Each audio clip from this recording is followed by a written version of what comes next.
All right, and we are live. Welcome to the second video in the series for the fall 2018 New Civilization Project, NSP All-Campus Reads. This week we're discussing Jean Baudrillard's After the Orgy. I'm going to say a thing about who we are and what we're doing, and then turn it over to a general, everyone introducing themselves, saying something about their thoughts on the text. We'll save Robert and Mikey for last because each of them is going to have a lot more to say this evening because Jean Baudrillard is their bae. And yeah, so New Civilization Project is, I think the tagline is something along the lines of developing non-capitalist, realist, non-reactionary discourses. So reactionary, anyone want to say a thing about what a reactionary is? What's a reactionary? While I find this. Yes, ma'am. Counterforce. Well, a reactionary is essentially someone who, or at least it's an ideology which looks at the current moment, sees the problems in the current moment, and says the answer to that moment is to go back to a previous moment, or a previous way of thinking, or whatever.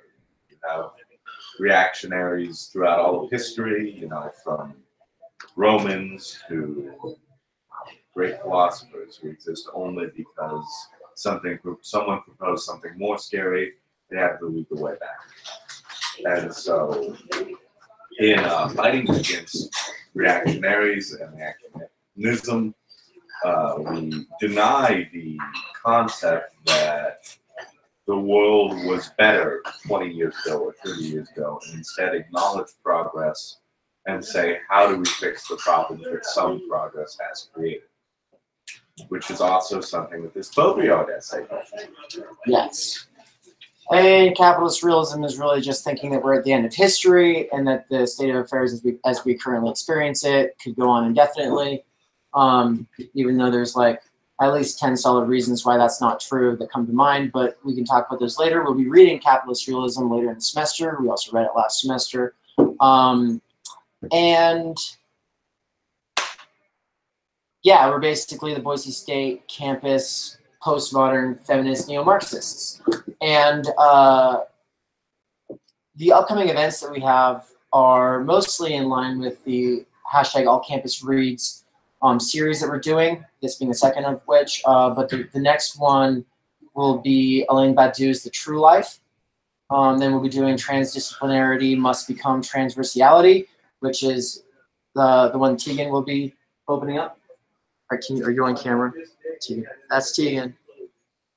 And yeah, then we'll be doing some guided board and some other stuff. Also, we are the ones who are planning the Responding to Jordan Peterson conference in October.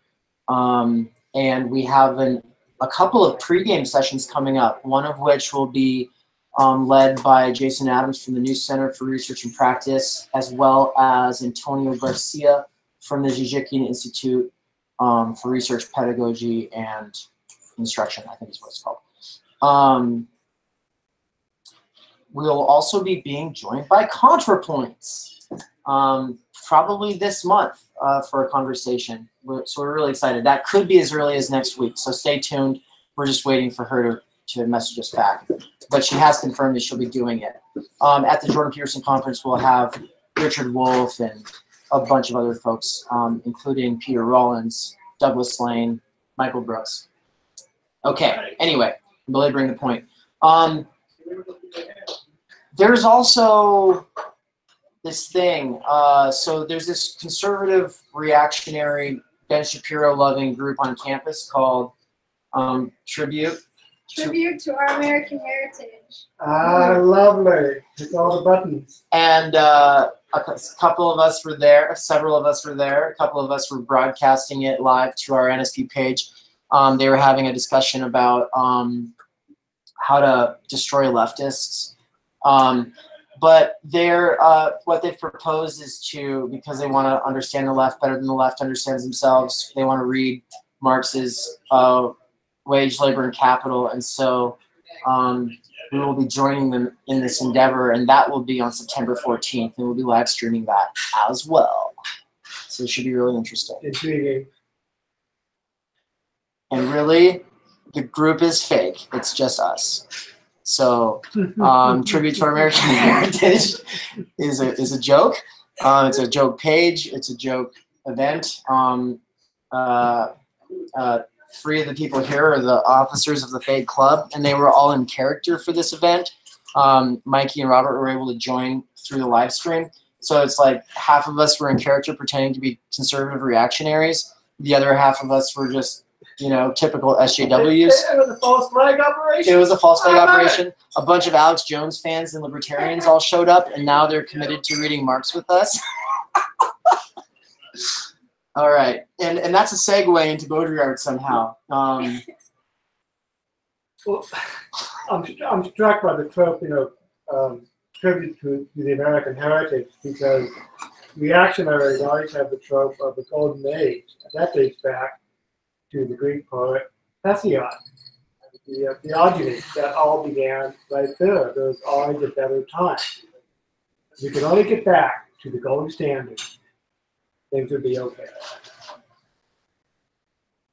Yes. It's very mythopoetic in its own way. So wait, I'm just curious. Is one of you Nathan? Yeah, okay. So Nathan just liked the tribute to our American heritage page. I gotta check this out. Yeah, yeah. Oh, well, it got shared on Facebook by 43rd State Blues, which is a local Democrat page, and it got over 60 shares. And it's like the most popular post in a while. It was the most popular post in a while. A lot of people were enraged, and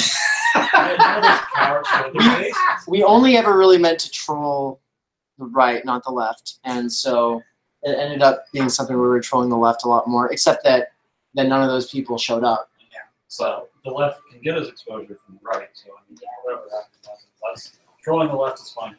So Robert, you said something about how you weren't really for it, and now you're not sure, or you are for it, or something, and how this ties into Baudrillad. Maybe that'd be a good.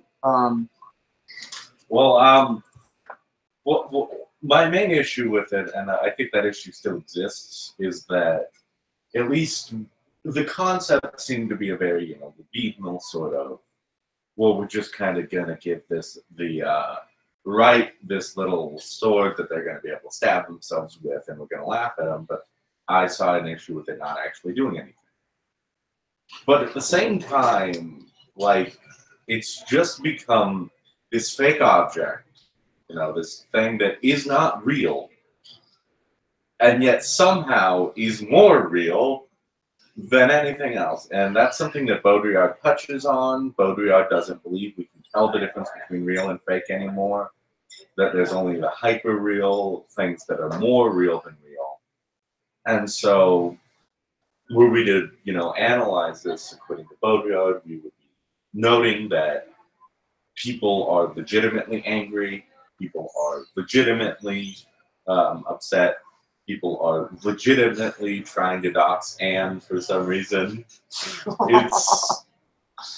And so somehow this fake object has created ephemeral reactions. So somehow we've accidentally managed to show exactly what Baudrillad meant when he was discussing the current age. Now, the essay we read is called After the Orgy, which is the first essay in Baudrillad's book, The Transparency of Evil, which is essentially a book where Baudrillad does more obvious political philosophy than he usually does. Generally, his political philosophy will more go towards semiotics and discussing simulacra and simulation, his most known work. But in The Transparency of Evil, he goes through the modern age and breaks down the current age, I should say, and breaks down the current tradition. After the Orgy is generally considered one of the best introductions to Baudrillad's work. and to his thinking as a whole. You get a great sense of him as a writer in this work as well, understanding how he packs almost every sentence with importance and detail. And with that, I say we move along people, let them give us their opinion on the text, and then we can move into a broader general discussion. Do you want to lead off, Sky? Yes, I'm sorry I had to take that call. No, totally good. So, So we'll go around the room, starting with Sky, ending with Athen. Well, no, at the point that it gets to me, we'll just turn it over to Nathan and Jacob so I was and really Mikey. interested in this text. I took a lot of notes. I spent a lot of time with this today, reading and rereading passages. I liked it, and I think that there's some truth in some places, but I generally think that Baudrillad, the orgy hasn't happened for some people. So I don't think that our whole society is past that. And there are a lot of places, especially in a lot of activism groups, where you are simulating liberation, especially with a lot of online outrage. You know, if you've ever gone to a protest at the Capitol, like, it's dripping with this simulation kind of stuff. I, however, don't think that I think that there are a lot of places in this that are that it's not. I think that there's a lot of places where this isn't applicable, and I think that some of his judgments, especially on aesthetics. I can say that word. I've read that word a lot today. I can't say that word right now. I just passed Sky the next essay in the book, Trans Aesthetics. Oh. I will read this. But also,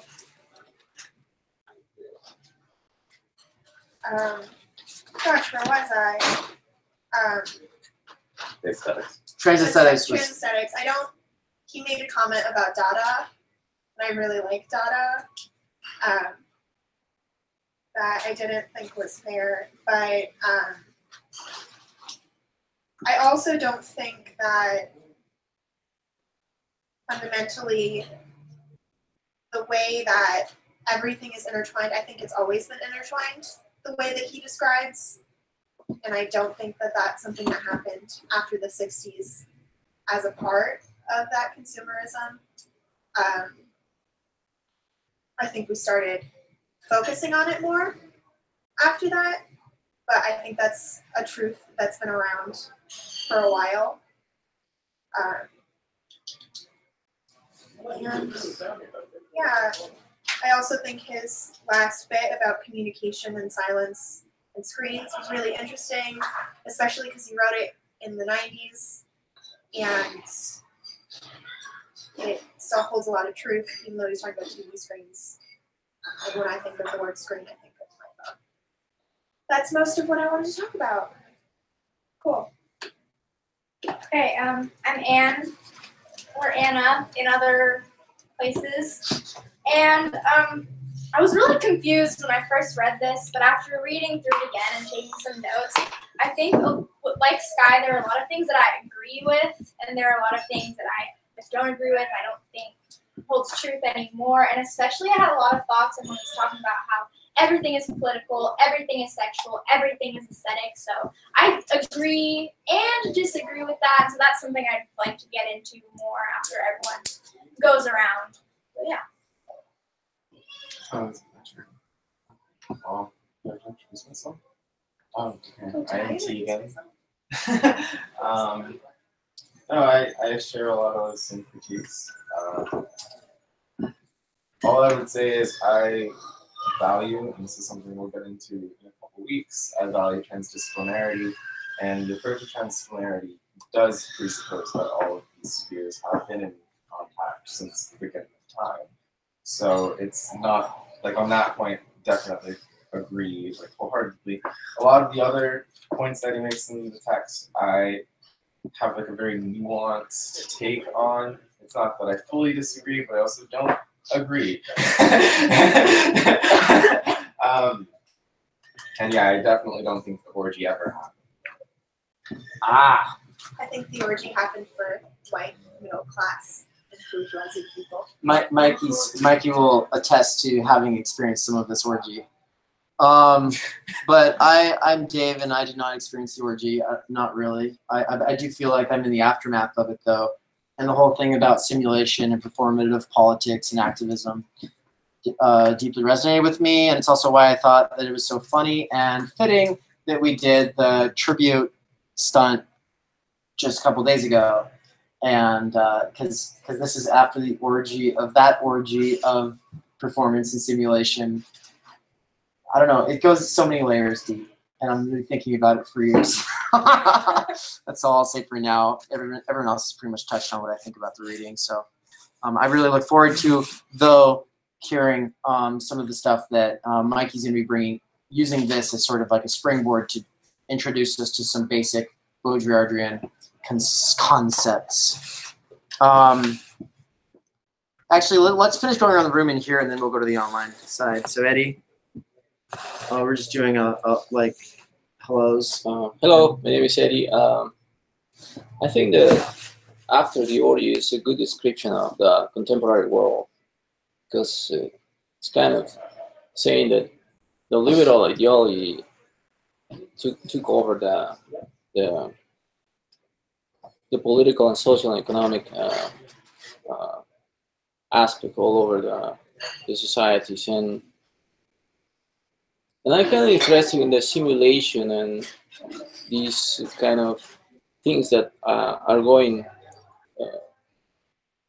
spreading from the center and are kind of exploding everywhere because they don't have the essence, the origin from the center. So that's kind of the I'm gonna go deeply on this topic.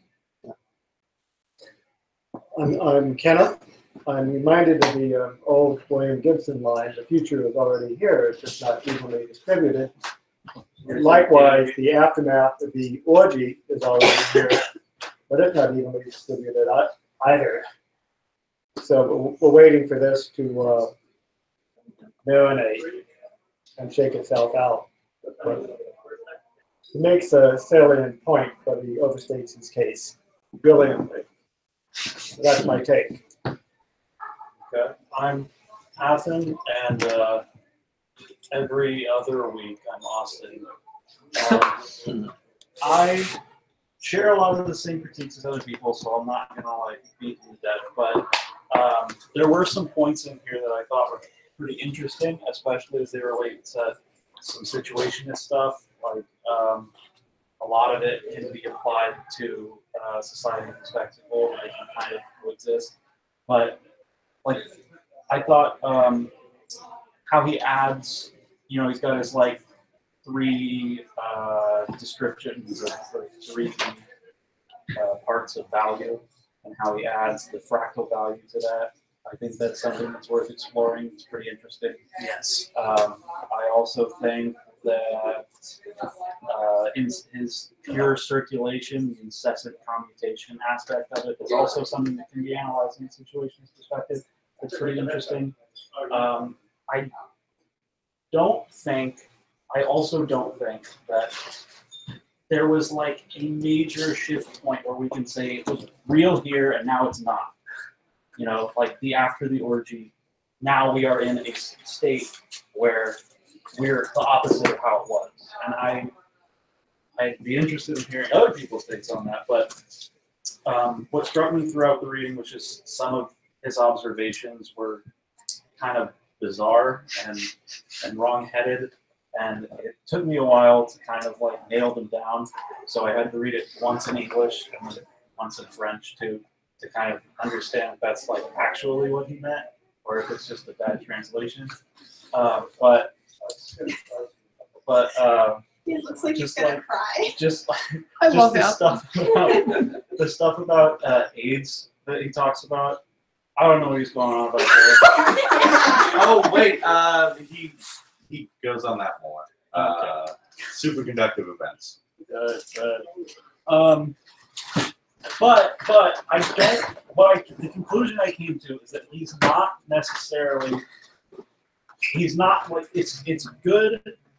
It's good theory. It's not great philosophy, but a lot of the stuff that he brings up is intentional in that it is inflammatory. So like that's really where the value of this lies, is in presenting ideas that are different and that can be explored further. And so that's really what I've got from it that I will probably think about later. Great. And then we're gonna go Jacob, Nathan, Mikey, but half a sec. I just want to like run this by everybody. Are we good with doing another large vegetarian pizza with half of the cheese left off for the vegans, and then we'll do what? Anyone want to posit something? I know last time there wasn't a lot of strong opinions. Anyone have one? Everyone else can get the Mozzarella sticks. mozzarella sticks. Okay, mozz sticks. And how about like a combo? Yeah? Sure. All right, sweet. All right, please take it away, Jacob.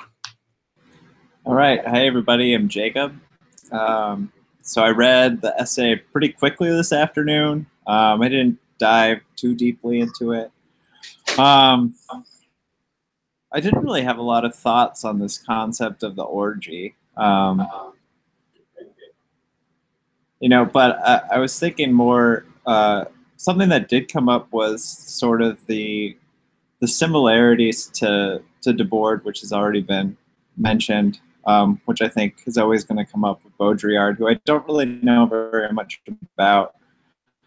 But one thing that's interesting is I think a lot of people get Debord wrong when he talks about the spectacle. Because I think he's talking about images, like actual images, like computer screens and photographs and paintings and whatever, which is true. He definitely is. But I think that we have to consider the idea of the image on a much more philosophical basis in terms of representation. And like, this is just because I'm a Deleuzian, but Deleuze has this idea of like the image of thought, that our entire thought is structured through representational thinking, and that we have to break free of this sort of representational thinking in order to produce new thought, to produce new concepts, and to produce new desires. And I think that I've always read Debord as issuing something similar, at least in Society of the Spectacle, that our thought is representational and trapped within the spectacle of representation. And that it's been a while since I've read Debord, so I don't know if he posits any sort of solution for that spectacle. But I'm wondering if something similar is going on in Baudrillad. All that I've ever read by him was his 9/11 essay, which is excellent, and I try to read that every year on 9/11. But I don't know, when I was reading this today, there was a lot of things where I'm like, oh yeah, I agree with that. There wasn't a ton that I disagreed with, just offhand, maybe if I delved deeper into it. But one thing that did stick with me was the idea of metastasis, and I think, to me, that concept is very accurate, that we are in a time that is very much one of stasis. And I think that it's been that way probably since the 1970s. And I wonder if the orgy has something to do with this movement that happened during the 1960s that kind of bastardized itself in the birth of neoliberalism in the 1970s. But since the 70s and 80s, we've really been in a stasis of neoliberalism. And I think it's interesting to think about both contemporary right and left-wing movements as sort of a reaction to this sort of neoliberal consensus and hegemony that's going on. And I don't know, maybe there's something about the orgy in that. If I could actually interject quickly, apologies for this, but That's actually a mistake I made. I thought it was metastasis. He's saying metastasis, which is a secondary form of cancer. Oh. He's calling things cancer when he says metastasis. Oh, okay, so I got that wrong. I did it too. I was putting question marks by that. But it's actually basically like he kind of still means the same thing, because metastasis is named after it. The reason why it has stasis in it is because it's kind of cancer that forms from the cells dying of another cancer. So basically what he's talking about is like events that are bad that come about because we're already in this bad time. So events that are essentially coming about just like you were talking about because we're in this neoliberal stasis. Basically. Well, he talks about it in terms of like a machinic. He doesn't use the word autopoiesis, but that's what I was thinking, because he says circular at one point. So I was kind of thinking about like this circularity of technologies that's just reproducing sort of the same terrible conditions. But yeah, he's getting at what's growing is death or the same or inertia. It's growing inertia.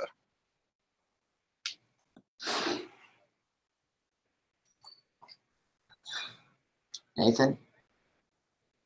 Well, I just wanted to make three connections with three different theoretical trends. One of them is with Habermas's historical account of the conflation of the public and private sphere and how they both dissolve into both with the welfare state. I noticed that Baudrillad talks about how 1929 starts this process where everything becomes political. And this is actually something that Habermas writes a lot about, where with the expansion of special interests and the welfare state, the distinction between private and public disappears. And in addition with that, you have the dissolution of various distinctions like between sex and public life, the personal and the political, etc. The second trend that I want to connect is with Jody Dean's research of communicative capitalism, which argues that because the marketization of media emphasizes, basically proliferates communication technologies for the sake of eliciting drives from consumers. And that's why, you know, like with this whole Stormy Daniels is being reported on more than the Yemen war. And that kind of illustrates that news is basically pornography. It has a very similar market logic. So, and then the third strain is Bernard Stiegler's. He's writing about something similar as Jody Dean about the loss of knowledge that happens when our desire is fragmented by the attention economy and also by our social alienation from each other. And this encourages a kind of overproduction of virality, but there's a simultaneous loss of symbolic efficacy. So that produces this loss of knowledge that Bernard Stiegler is worried about, you know, in the case of students at high schools, etc. So those are the three strands I wanted to connect. Awesome. Okay, so I'll just say that I love this essay. I think there's good reason to use it as an introduction on one hand. On another, this is Baudrillad in his later period, and at this point, his writing style has changed a lot from how it was at the start of his career. Early on, he made these things called arguments, and he doesn't really care for that anymore. It becomes a weird type of analysis from nowhere. When you read them, it's like it's hard to hard to align yourself to whatever perspective is writing this. And this is something that you find more and more is the case as his career went on. And so he just kind of floods the essay with assertions. And if you know his older concepts, you can see all these connections to symbolic exchange and seduction and all of this. And it's hard to spot that if this is your first introduction to him. But at the same time, it's so succinct, and it does such a wonderful job of explaining where he thinks we're at, that it is a really good place to start. It just has its limitations in that. So when you go back, if you get more familiarized with his older concepts, this essay will come alive in a way that it just can't if this is your first introduction to Baudrillad. Yeah. I think that Baudrillad writes in a.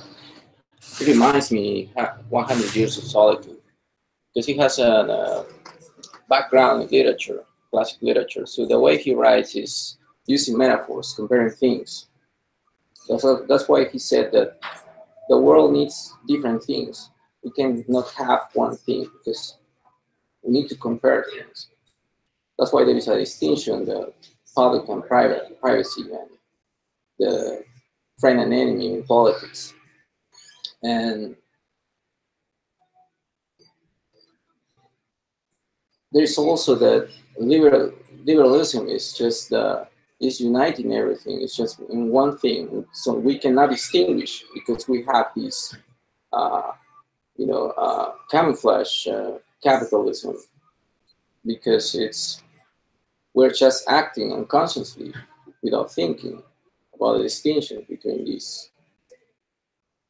That's why. I'm wondering if Mikey or Robert wants to lead off with some thoughts that you might have prepared or. Well, I actually saw the perfect jumping in point, which seems to kind of be the first most contentious part of this, which of course is directly in the first page.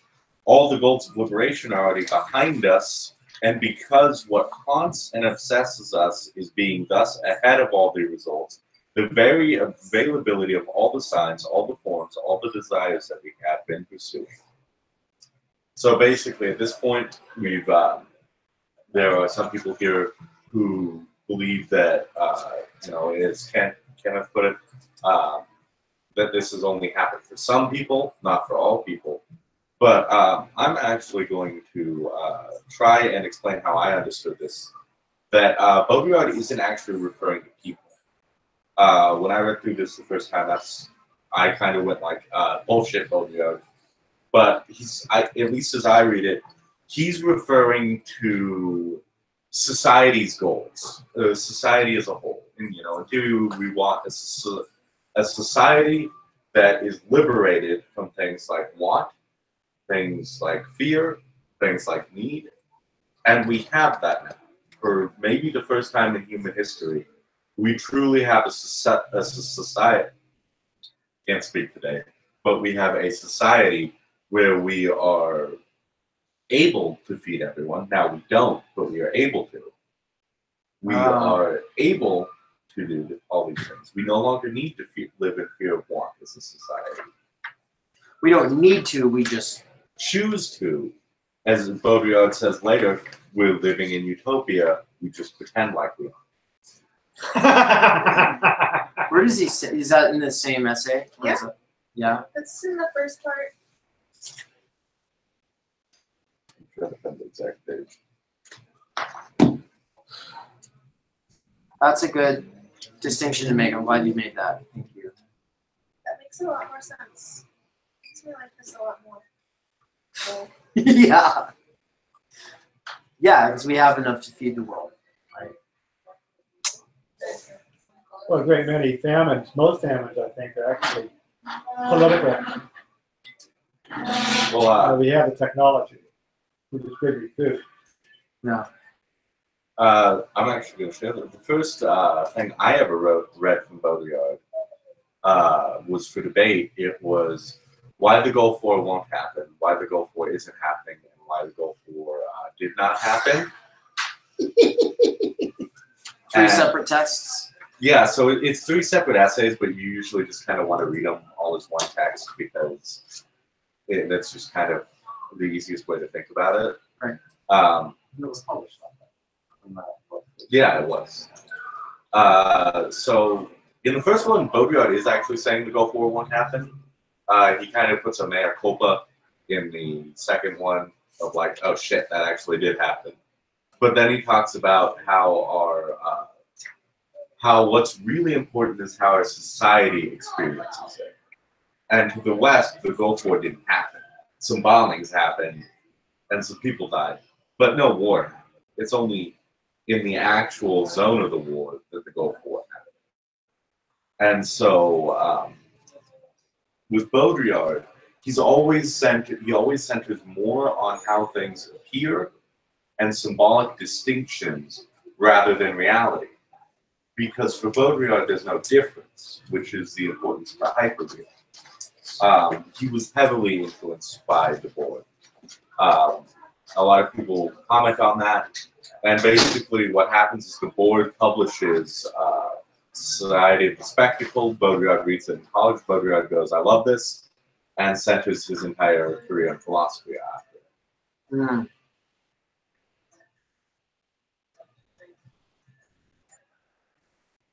Mikey, what do you think we should know about this? Well, I think at the beginning, I agree with Robert's reading. It is. You got to realize that despite his talk of the end of the social and not being a sociologist, I've told you before, at the end of the day, he's a sociologist, and he's primarily concerned with the social. But if the social doesn't have a referent, then you can't talk. Okay.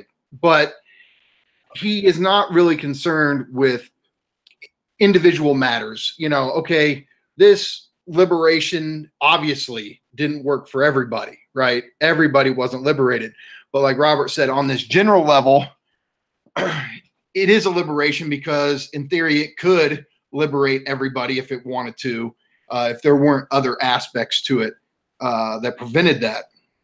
And so, you know, he does. He thinks that the post-war consumer society was utopia in the sense that this is probably the best things we'll ever get.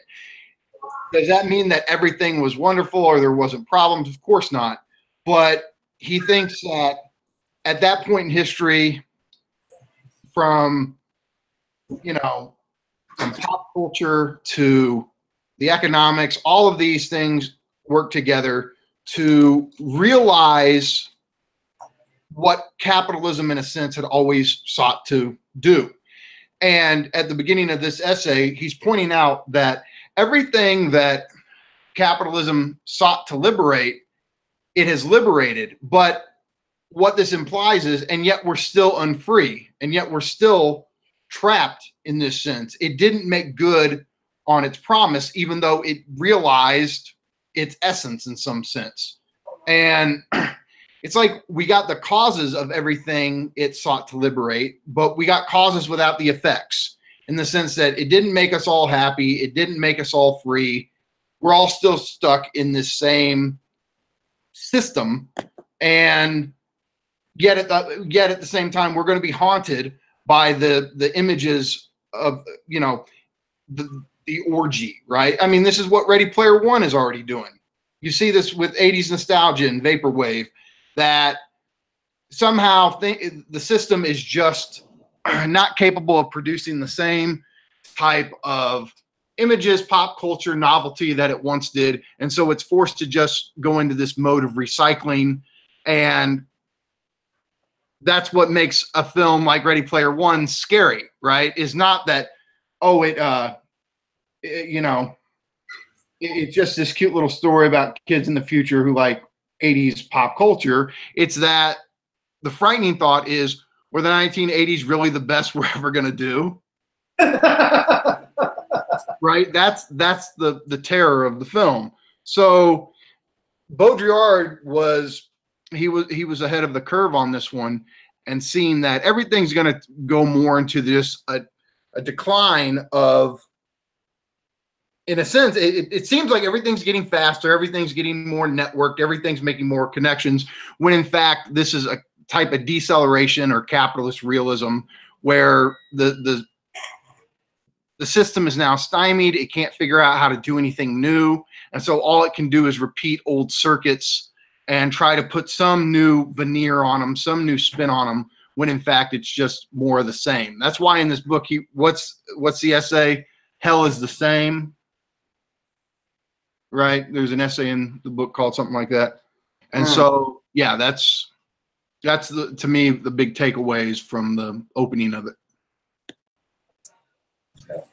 Kind of disagree. Oh, sorry. When he said that the sociologist is the sociologist, but I read Foucault, and Foucault argues that the sociologists used to be the universal intellectual. Now they are the specific intellectual because they don't distinguish between good and evil. They just want to preserve their status as a intellectual and academia. So they just worry about stats, numbers. They don't measure the human beings as individuals. So, and maybe in the past, universal intellectuals were worried about human beings, to get the whole knowledge. Maybe there is a point, a division there when there is an orgy, because political science and sociologists are just going everywhere in the countries and doing research about the communities, but they are getting money from the corrupt government. So it's just about prestige. That's fine. To be fair, Baudrillad did write a book called Forgetting Foucault, so how much he actually agreed with Foucault is kind of suspect. What I would just throw in there as well, though, that I think in the sense that Mikey meant it, because this was kind of from a previous conversation I had with Mikey about Baudrillad. Really, he salvaged for me Baudrillad in a lot of ways by saying this, and that's that he's not, when he states things as matters of facts or like reality, he's talking in sociological terms, right? That's kind of what he's couching it all in. So he's not an ontologist. He's not talking about the fundamental building blocks of reality or something like that. He's not trying to get at something beyond how we experience things and appearance within society as this spectacle. And so thinking of him coming from that, that's how he's trying to talk. It's like, oh, okay. So a lot of his more absurd statements that I've had gut reactions against all of a sudden aren't so much of a problem. That actually leads into a point I kind of wanted to bring up if everyone's good with the introduction. I think Nathan had something to say. Oh, yeah. So if he wants to say it.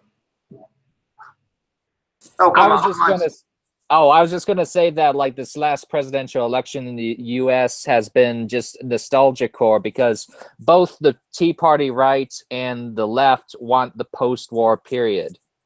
They want the Great Society, both left and right. They want Keynesianism, either right-wing or left-wing Keynesianism. That's all I was gonna say, though. That's the utopia. The funny thing about that, if you're interested, check out Chapter 3 of the Consumer Society, because that's where Baudrillad launches into his famous critique of the welfare state and says it's really just simulation.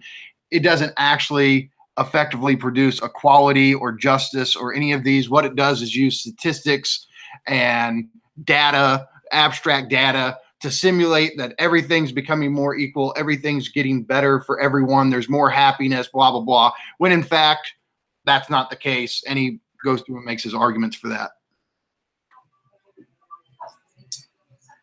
Yeah, and there's also this, okay. I'm getting the sense that within capitalism, we've gotten the kinds of liberation that we're going to be able to get, and then everything after that's just going to be an echo of 1968, right? And it seems like a lot of this is him thinking out what has attempts at liberation been since 1968. I'm wondering if anyone wants to try to offer historical context for that. This seems pretty important here. Well, part of the problem is that for him, things have become more and more. Look, when he talks about the code, or I mean, he's alluding to a lot of that here in this essay. The idea is that the semiotic code, which again, this is his earlier terminology, but let's just talk about like the capitalist symbolic order, right? What it seeks to do is map everything out in advance, script everything. Everything has a kind of call and response functionality to it. If you're familiar with Heidegger and his concept of Dossmann, it's just the proliferation of mapping everything out. This is what one does. Do if X, then Y, and it perfected simulating challenge, simulating politics, simulating antagonisms within itself. This is why, you know, the Soviet Union did not produce films that were highly anti-communist, right? But capitalism has no problems making films like The Matrix or Fight Club. It's happy to do so. And so this is one of these unique features to capitalism where inside itself, it builds in its own scripted types of challenge, critique, so on and so forth. And for Baudrillard, I mean, he doesn't use the word authentic, but I'm going to. Real authentic challenge, real authentic critique doesn't really occur because everything's so mapped out in advance and there's so many pockets of simulating these things that it becomes harder and harder to do anything that truly authentically challenges the flow of the capitalist system. He thinks May 68 was one exception to the rule, that it really did, at least for a while, problematize things. And he talks about this in Simulacra and Simulation. Another one, which is, you know, probably his most controversial position, is that he thinks, just like Jacob mentioned, in Spirit of Terrorism, he thinks 9/11 was this act of real symbolic exchange where the functionality of the capitalist system was highly problematized. And even though he doesn't use the term symbolic exchange in this essay, you could argue that it's his key idea. And it's his mechanism for reverting the flow of things, challenging the status quo, introducing radical otherness. And he models it on Marcel Mauss's idea of the gift. But also, yeah, he thinks that there have been some exceptions like May 68 and 9/11 where there is an act of symbolic exchange that highly problematizes the unilaterality of the capitalist system, but ultimately it becomes harder and harder to do. And a lot of the times we just get stuck thinking we're doing something subversive or challenging when in fact it's just scripted into the system, and the system is all too happy to let us do this because it simulates that we're engaging in politics or we're engaging in critique or whatever when we're really doing nothing. Can I ask a question about that? No. Okay. So I just want to like put it into terms that I understand to try to figure out if I'm understanding what's going on. But would it seem that the orgy is like this time when, to use the Deleuzian terms, there's a lot of like deterritorialization and reterritorialization. You have things like Stonewall that come along that are reterritorialized by capitalism into pride. You have the civil rights movement, which is sort of a deterritorialization, which is reterritorialized with the new Jim Crow and these new renditions of different forms of slavery within the capitalist machine. But at this point in history, I guess, there's no longer any actual deterritorialization, but simply there's just a simulation of disruption. There's no actual disruption of capital. There's just a simulation of there's a simulation of disruption that has itself in a way been reterritorialized to such an extent that no further form of disruption is possible. I think that's spot on. I think that's just what he's doing. And when you think about this orgy, if you know this, the liberation he's talking about, if you contextualize it, like we're going to talk about anti-Oedipus in December, if that goes through, right? Think about the old despotic regime that D&G talk about in anti-Oedipus. It's the whole regime of tradition. Things are fixed. Everything has a secure meeting, and capitalism comes along and deterritorializes all of that, liberates us from that old style of tradition and regime of signs, and that's where he thinks it was liberatory. It did. D&G would agree with this, right? It did deterritorialize huge aspects of society. It's just that, okay, it's done that, and now we're still stuck in this kind of loop of the sameness of deterritorialization itself. It's just, it's not, it didn't set up anything really new. All it can do is like go, okay, I've unmoored everything from its connections to the real, and I've unmoored everything from real symbolic exchange, or let's just talk about authentic sociality, even though he would hate that term, right? It's unmoored all that, and so now all it can do is simulate it in various ways. And so, oh, okay, I deterritorialized everything. I messed up all of these. In some sense, I freed you from these horrible social relations, but at the same time, I alienated you from social relations. So let's simulate it via social media, which, of course, as we all know, really has more of an alienating effect than anything, you know. Yeah, I think what you said was spot on. Do you agree with that, Robert? Yeah. You know, I you know, even thinking about it, bringing it forward to modern times, I think you could even argue that things like, you know, Unite the Right and the protest against it are both just simulations of, you know, resistance. They're important moments in a different way, in that they represent a legitimate fight. You know, someone actually died, but in reality, they are just simulations of a contest, because nothing actually changed societally after Unite the Right. Nothing meaningful, at least. And Not yet. well, that's the thing, though. We can't keep saying not yet a year later. Someone died, nothing changed, and that's the end of it. This is Charlottesville. Yeah. Remember, and you know, in his earlier book, Symbolic Exchange and Death, he launches into this huge critique of the two-party system, because he thinks that all this two-party system amounts to is simulation of difference, that there's these radical antagonisms between the two parties, when in fact it's really marginal differences, and they both share this underlying consensus. And so if their fundamental criteria, presuppositions, etc., are the same, then whatever wedge issues or marginal differences they have only serve to simulate that we have a real alternative, when in fact, I mean, they're not. Now, with what's going on with the online culture war, you could say that things have become pushed farther to the right and farther to the left, and I don't know, you know, I read through, what's the book, Dave? The Kill All Normies, right? Yeah.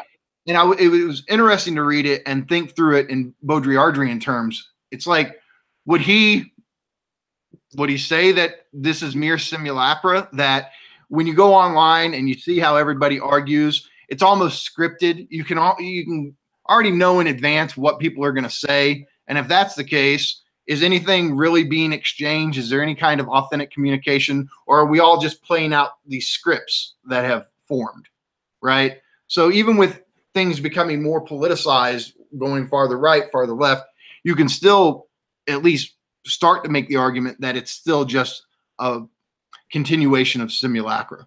Well, taking it back to our tribute stunt, Anne and Athen did a great job of saying all the things that the libertarians were saying better than the actual libertarians that were present. That's what I was saying to you on the phone, is they were like agents of the hyperreal. Well, yeah, that's actually what's just changing my opinion about this entire thing, is that, like, you know, it's showing that the fakest thing ever is somehow also the realest thing ever. I just kind of... Well, the counterfeit implies the real. Yeah. I just kind of want to read something from the text that, you know, as someone who at one point thought of themselves as a Marxist, or at least close to it. You know, like, I think another reason this is a great text is because it's really a good gauging point on if you're going to like Baudrillard. Because if the stuff he says in this pisses you off, you aren't going to like the rest of his stuff. And so he says, the proletariat has not succeeded in negating itself as such. A century and a half since Marx has made that clear. The proletariat has failed to negate itself qua class, and thereby abolish class society per se. Perhaps this is because the proletariat never was a class, as had been supposed, because only the bourgeoisie was a true class, and therefore the only one capable of negating itself as such. For it has indeed negated itself along with capital, and so generated a classless society, albeit one which has nothing to do with the negation of the proletariat as such. As for the proletariat, it has simply disappeared, vanished along with class struggle itself. There can be no doubt that had capitalism developed in accordance with its own contradictory logic, it would have been defeated by the proletariat. In an ideal sense, Marxist analysis is still irreproachable, but Marx simply did not foresee that it would be possible for capital, in the face of the imminent threat to its existence, to transpoliticize itself, as it were, to launch itself into an orbit beyond the relations of production and political contradictions, to make itself autonomous in a free-floating, ecstatic, and haphazard form, and thus to totalize the world in its own image. So that's why I say that these events, which seem important, like the Unite the Right rally, are merely simulations.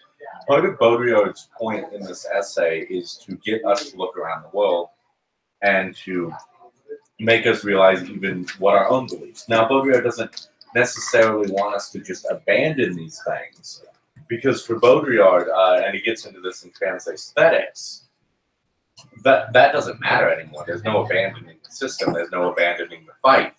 The fight against capitalism still exists, even if the fight is only a simulation. This is actually something really interesting that the Matrix movies get into, because Baudrillard criticizes the original Matrix movie for saying essentially you can escape the simulation. Yeah. So the Wachowskis try and course correct by making Neo only a product of the Matrix. Neo is as integral to the existence of the Matrix as the Matrix is itself. The fight against the Matrix is integral to the Matrix. And so then you run into the problem of the fact the movies just suck after that, which is a problem of the filmmaking, not of the actual philosophy going on. But so it kind of raises this question of, can we even defeat capitalism at this point? And that's something I don't have an answer to. Just a basic question here around the philosophy that's Hi, Spot. Hey, how's it going, Dave? Mike, also so happy to hear you. When he's talking about the proletariat unable to negate itself, this idea of one being able to negate oneself, I'm just trying to understand that this is how we even get to a definition of oneself. Is that what's happening here? Which is what I'm sorry. What's your name? This fellow that just spoke? Robert. Yeah, I really like the this analogy to the Matrix, so that when we talk about negating oneself, that's how we can even get to an even understanding where we're coming from and what values we want to push forward by being able to negate it, and understanding exactly what it is we're pushing against. Is that what he's getting at?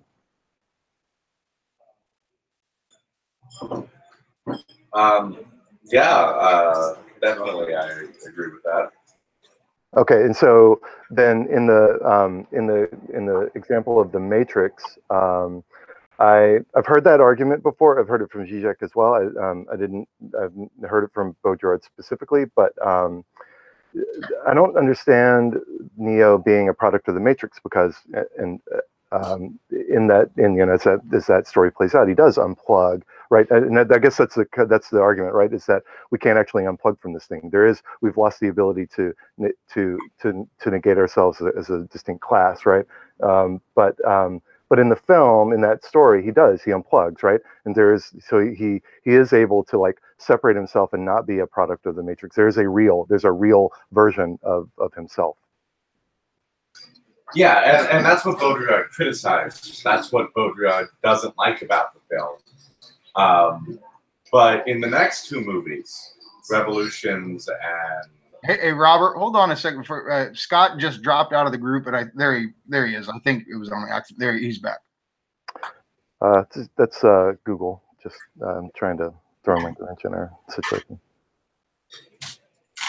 Well, it looks like the liberals have found us. They're trying to sabotage us. Or the Matrix. So, Robert, please, more thoughts about Neo and. So I don't consider the Matrix trilogy, perfect expressions of Baudrillard, but I like it for the basic metaphor. But essentially, like the first movie, Baudrillard criticizes it. Zizek touches on it as well. The idea that you can escape the simulation, and so when they turn against that, the Wachowskis actually hear this criticism while they're writing the script for whatever the next one is. I can never remember the names. Oh, in the sequel, they tried to address this. So they literally changed the sequel because their hero Baudrillard didn't like the first installment. Scott, have you seen the sequels? I have not. I've never seen. There are two sequels, right? There's a second and third. Yeah, there's Matrix Reloaded and Matrix Revolution. And they do. I don't. It's like now I don't want to give you any spoilers in case you go watch them now. Well, don't worry. Please spoil away. Just one example of this, right? So there's a scene towards the end of the second one. A lot of the fans will sit around and theorize about it, but I think even though those sequels weren't as good as far as films go, I think the philosophy is actually more nuanced and interesting in them. And at the end of the second film, Neo is, quote, outside of the Matrix. He's unplugged, and yet actual Sentinels, the robots, come to attack him, and he stops them dead in their tracks, just plugged in. And so the question is, did he actually ever? Did the outside, is Zion, is it all still the Matrix, and it's this outside that simulates this outside when in fact you're still plugged in? Or, or is the Matrix so pervasive that it can truly change your DNA and in your physical existence and modify it to such a degree? You can sit there and speculate about this, but this is where you can see that the Wachowskis problematize the distinction between real and virtual far more in the sequels than they did in the original film, even though the original is obviously the best of the three. Well, there's also another thing I'd like to point out, and that's the scene with the source code, where he essentially meets the embodiment of the Matrix is the easiest way to describe the character. Terrible scene. Guy won't shut the fuck up, and there's no other way to express that. But basically, like, the Matrix tells Neo the fact that you destroy the Matrix temporarily is part of you being part of the Matrix. And so essentially what happened, oh my God, I'm getting where Zizek comes from now. Holy shit.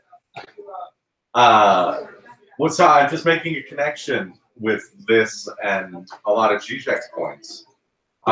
So I'll make that connection in real time as well. So essentially, like, what happens, the real threat to the Matrix is actually Agent Smith. Because Agent Smith is gaining too much power and is going to destroy the Matrix if he's allowed to continue. Like the actual Matrix, not the version of the Matrix, which is what Neos do. And there's always a one that basically just ends up rebooting the Matrix rather than destroying it. And so, in fact, Neo's rebellion is actually what continues the Matrix, not what destroyed it. Is this kind of like how the labor struggles, in the unions, and like the New Deal and these various forms of socializing and like setting up safety nets for capitalism have made it comfortable enough for enough people that it's been able to continue way longer than it would have been otherwise if it was allowed to just break down because of its internal contradictions. Meaning that at the end of the this is I'm not saying I subscribe to this belief, but like that means that, you know, a democratic socialist, for instance, they, even though they seem antagonistic to the system that creates a 1%, you know, as we have it now. At the same time, like, they're evidence of the successes of liberal democracy insofar as they have the freedom to be able to run in the first place. And so the right is able to say, well, see, at least they get to. And then even if they get into office, any change they do make is reversible, because the fundamental basis is still capitalism, and it's it's reversible. Or if they push something big through, it can just make the whole thing last longer, right? You know, by making it more comfortable for enough people that revolution becomes impossible. Is that analogous, and does that, you know, follow with and from what Robert just said? That's part of it, but I'm also referring to now. So, of course, Zizek famously did that interview where he's like, oh yeah, vote for Trump. Right. And it's kind of this accelerationist point. But, well, what Baudrillad directly says here is there can be no doubt that had capitalism developed in accordance with its own contradictory logic, it would have been defeated by the proletariat. And so Baudrillad's point is that the inherent contradictions of capitalism, which we're all pretty aware of, in theory should have destroyed it, but it's precisely because we keep trying to destroy it that it keeps mutating into a superbug. Or that capitalism itself will co-opt certain "quote unquote" progressive ideals in a certain way, but in a particular way that'll propagate capitalism itself. Henry Ford advocating for a 40-hour work week to be able to give well-paid employees more time off to buy more cars. Yeah. So and part of it is, Dave, just to respond to what you were saying, in some sense, this is where Baudrillad departs from Marxism. You know, he's very sympathetic to what Marx did in his own time. What would change him from somebody who wants to kind of be a textbook Marxist at this point is that here's the quote. It's right after what Robert just read. Baudrillad says, "Capital, if it may still be so called, has barred the way of political economy and the law of value, the structure of capitalism that Marx saw. It is in this sense that it has successfully escaped its own end. Henceforward, it can function independently of its own former aims and absolutely without reference to any aims whatsoever." Right? And he thinks this started in 29 with the market crash. His point is that, you know, Marx had a very specific concept of capital, M to C to M prime, right? And all that entails. And for Baudrillad, through his being influenced by De Boer, he says capital has become something so far more pervasive than it used to be. It's images. I mean, it's funny to talk about it in these abstract terms, but Star Wars and Back to the Future, they're capital. Donkey Kong is capital. The whole world has been inscribed in such a way that all of it is capital. And so if you make all of the world capital, then, I mean, how do you even use Marxist analysis in the classical sense? Because capital was something that was limited, that you could pinpoint, despite the fact that it was in flux and it would change its shape and it would be ephemeral one moment, then it would be a building, means of production, blah, blah, blah. You could still trace it. But capital is basically ubiquitous now. It's everywhere and nowhere at the same time. And so because of that, he thinks that Marxism just doesn't work anymore, because Marx couldn't have predicted that capital could undergo such a radical, like viral change. Yeah, and I thought on what's page 10 for me, but I don't know where it is for y'all. I guess there's paragraph breaks in this essay. So the paragraph break where after it says there is no longer an avant-garde, political, sexual, or artistic. The next paragraph after that, lower down, he says something that I wrote beside it. I wrote D&G for Deleuze and Guattari because it's actually in a book that just came out this year by Nancy Fraser and someone else. It's a conversation on capitalism. They say that what they mean by capitalism is not the same thing Deleuze and Guattari or Baudrillad mean by capitalism, because for them it has an actual reference in the world, and it's got essential characteristics that make it what it is. Whereas it seems for them that it's more of this amorphous, changing thing. Remember, that's what some people pushed back against last semester when we were reading Capitalist Realism, because Mark Fisher has that Deleuze and Guattarian sort of sense for what capitalism is. And so there's a lot of people in the room who like Baudrillad and Deleuze and Guattari, and we'll read some Marx. We'll talk about that throughout the semester. So that's part of what it means to be a postmodern feminist neo-Marxist, is like talking or thinking about what is the difference there, if there is a difference, and how that hashes out. So so I thought it would be good to just draw our attention to this sort of characterization of capitalism by Baudrillad here. He says, Marx simply did not foresee that it would be possible for capital, in the face of the imminent threat to its existence, right? So the imminent threat to its existence was revolution, to transpoliticize itself, as it were, to launch itself into an orbit beyond the relations of production and political contradictions, to make itself autonomous in a free-floating, ecstatic, and haphazard form, and thus to totalize the world in its own image. Capital, if it may still be so called, has barred the way of political economy and the law of value. It is in this sense that it has successfully escaped its own end. I think China will be a good example. That China, it has a communist party that's ruling the country, but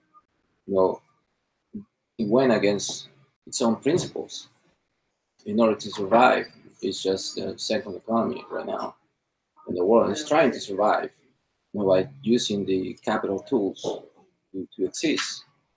So that would be so if you want to survive in this capitalist world in the U.S., you have to make money. So you have to go against your own ideas. It's the same with Jordan Peterson and Pinker, those intellectuals. They just want to be controversial, to make money, to be popular in the U.S. so they can get a lot of audiences.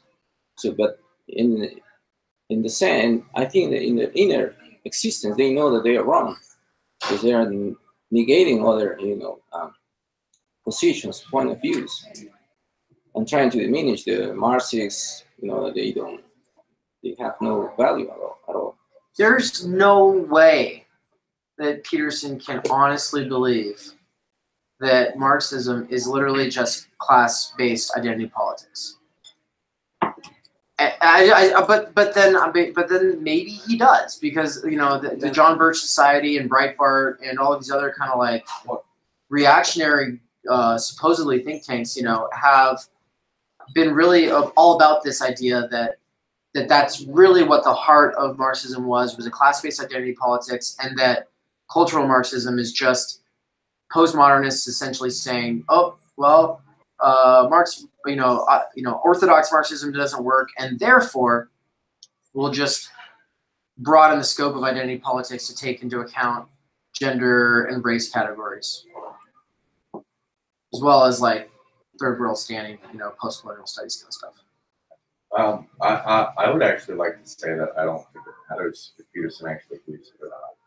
Fair. Because that would be supposing the real matter. Or that there is a real Peterson, for that matter. He doesn't exist. That's why he refuses to leave. That's why he won't debate, because he's not real. Yeah. Sounds real. One thing I'd actually like to add actually comes down to transdisciplinarianism. I don't know what the Transdisciplinarity. Yeah, that works. That works for the noun. But So when Baudrillad says everything is sexual, everything is political, everything is aesthetic on page 9, I checked, by the way, Dave's page numbers do line up with all of us using the PDF. Oh, nice. That is probably because I probably have a PDF.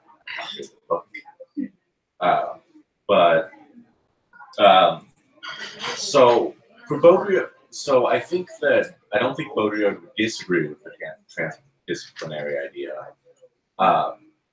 In that, you know, of course, if you trace the lines back, art is connected to, you know, in a Lacanian sense, sexual desires, emotional desires, you know, political situations affect what art is going to be coming out.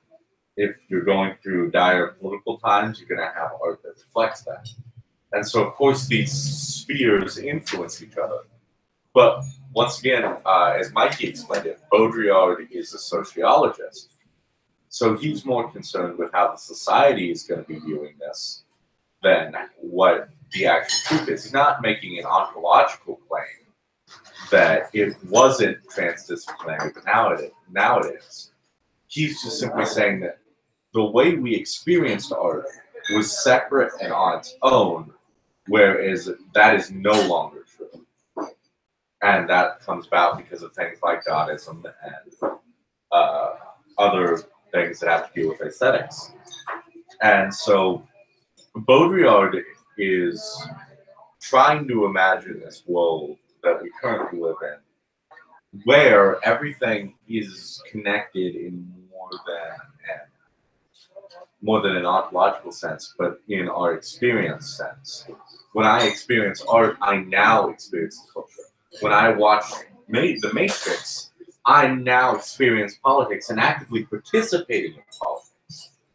I am actively consuming culture that reaffirms the existing system, while at the same time that culture contradicts the system, and in contradicting the system, reaffirms the system. I'm very happy we're having this discussion because it's making me realize like 10 new things a second, and I'm really happy. Yeah, and you know, I've spent the last 6 years trying to hold spaces for genuine dialogue, and the most thought-provoking conversation that I've observed or partaken in was staged by us. I don't know. That somehow relates. So we got 5 minutes left. Anyone else? Anyone who hasn't talked in a little while have anything that they've been holding on to? I've been marinating on this concept of having a revolution or having some kind of liberation that still appeals to capitalism and only reinforces the ideology and only creates a super bug. And so I've been trying to have space in my head for two parallels where this incessant commutation of liberation exists, where he says that things only disappear through proliferation, contamination, extenuation, or simulation. And so I'm wondering if it's possible for capitalism to die through one of these ways, or if it will endlessly reproduce itself. So anybody has any kind of...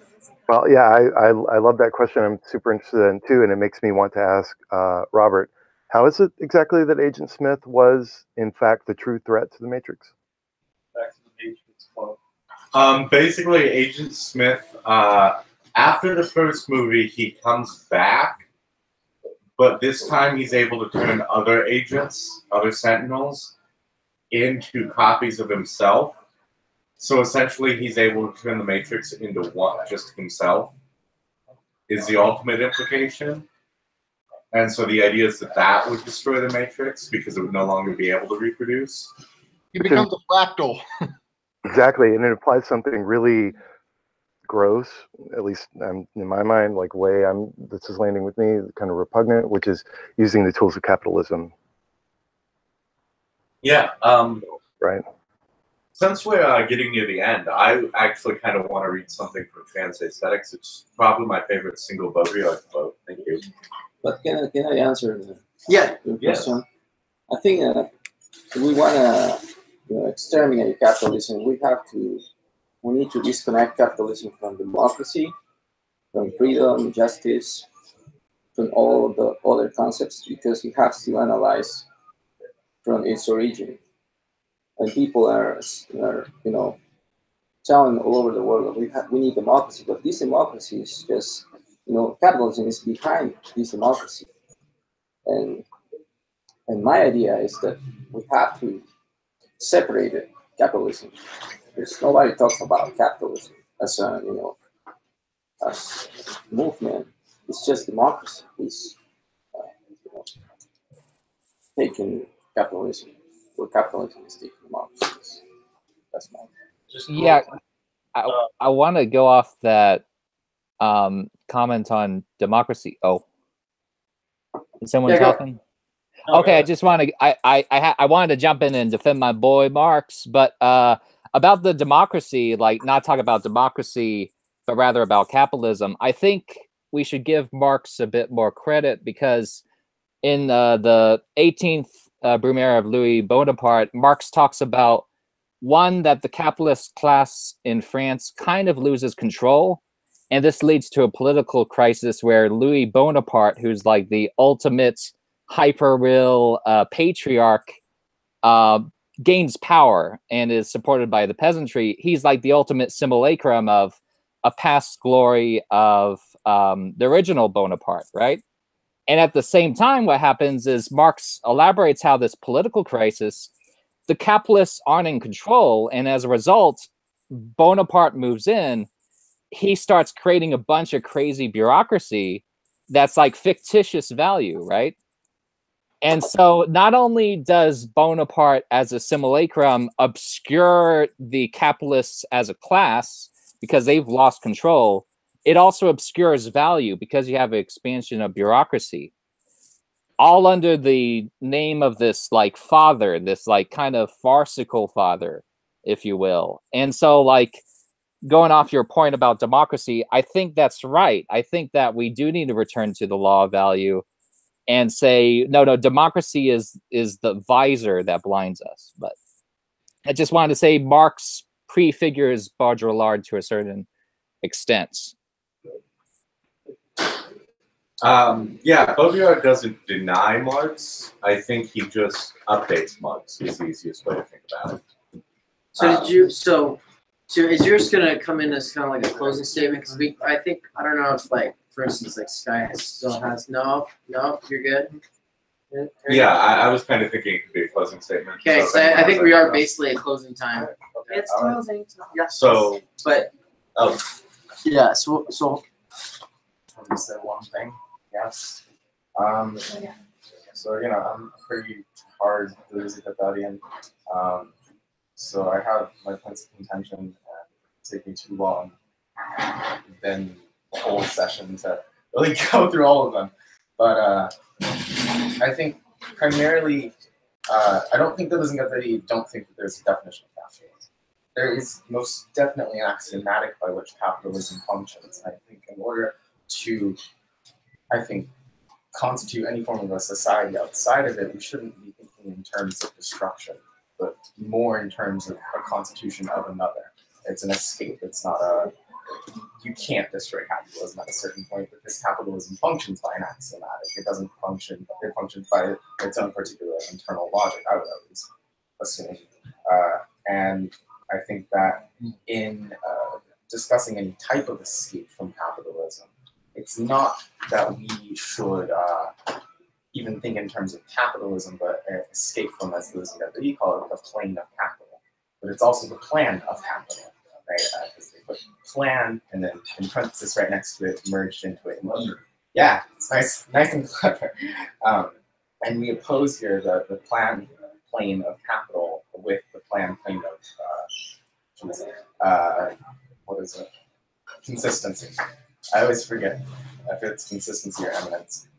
It's consistency. So here I'm thinking in terms of connections that we make that are not broken. Because within capitalism, we are making all these connections, but they're also at the same time constantly being broken by capitalism itself. It is producing all of these, I would think, simulations of liberation.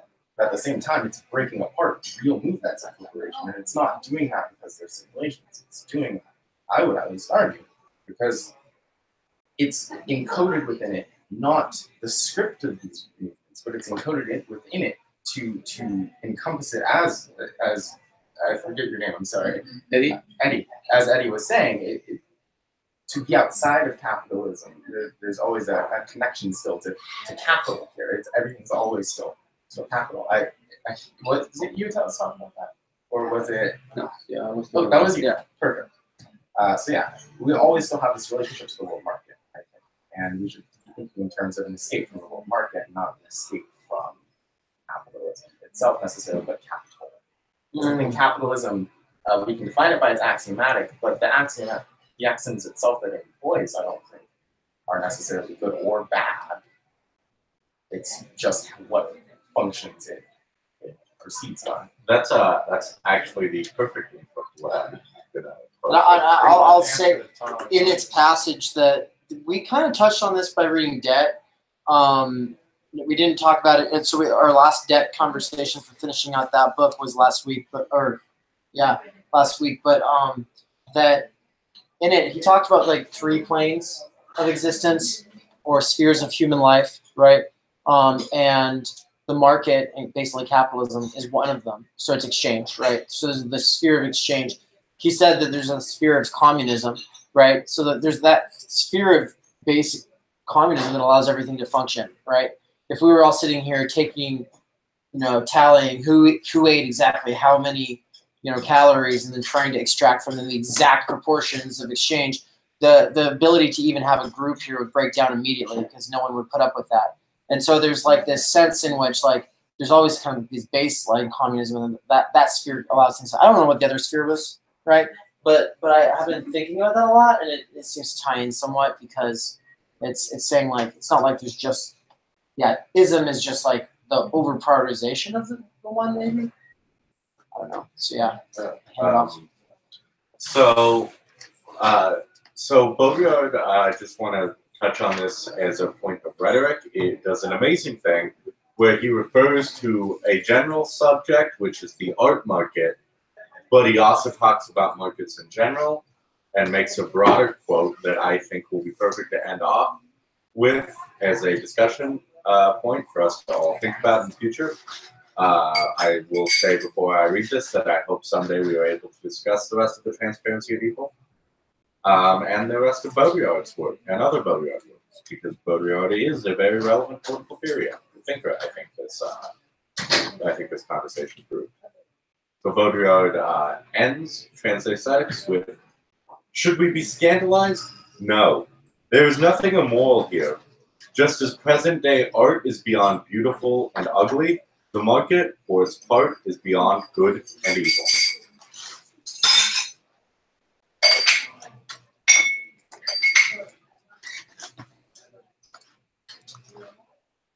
Well, that's all, folks.